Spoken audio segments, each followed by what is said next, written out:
ठीक है, थप्पड़ तक मारे गए, बदतमीजी हुई, वो बाथरूम बंद कर दिया। एक मिनट। तो ये तो इसका मतलब हो गया कि आप चैलेंज कर रहे हो। हमने तो आपको चैलेंज किया नहीं। हमने तो निवेदन किया कि भाई हमारी बात सुन लो। हमने चैलेंज नहीं किया सिस्टम को। लेकिन आप तो फिर किसान को चैलेंज कर रहे हो कि भाई आ जाओ और काम रोक के दिखाओ। फिर ये चीज तो आप खराब कर रहे हो। इसके ऊपर भी तो बताओ ना। तो बात की ऐसी क्या स्थिति थी? भाई साहब सरपंच, पिछले तारीख में आपको तो मजबूरी थी, उसमें कोर्ट की थी। एसडीएम साहब आए थे, नहीं एसडीएम साहब आए थे। तो दो कामों की डीसी साहब ने सहमति मांगी थी, एक सामने का सर्विस रोड और पानी का प्रोजेक्ट। एसडीएम साहब इनको इतनी सख्ती से कह के गए थे ये दो काम तुम अपने कर लो, अगर तीसरा काम तुमने टच किया था तो अच्छा नहीं रहेगा।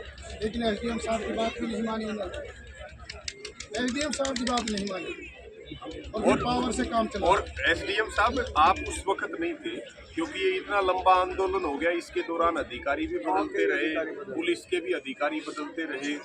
एचएसआईडीसी वाले परमानेंट है, ठीक है।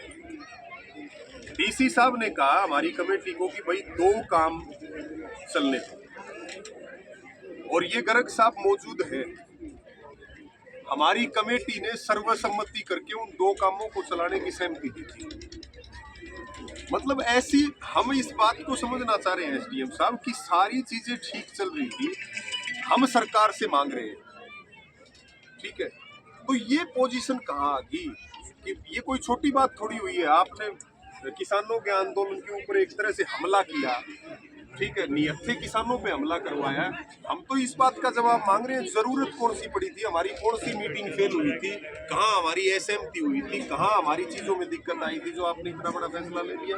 और आप कह सकते हो कि मैं कुछ नहीं कर रहा, हमें भी पता आप कुछ नहीं कर रहे, लेकिन यहाँ तो अथॉरिटी आप ही है।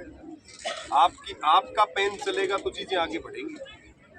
तो हमें इस बात पे तो संतुष्ट कर दो। आज ही इतने लोगों में इतना रोष है कि क्या जरूरत पड़ी थी आपको ऐसे कदम उठाने की।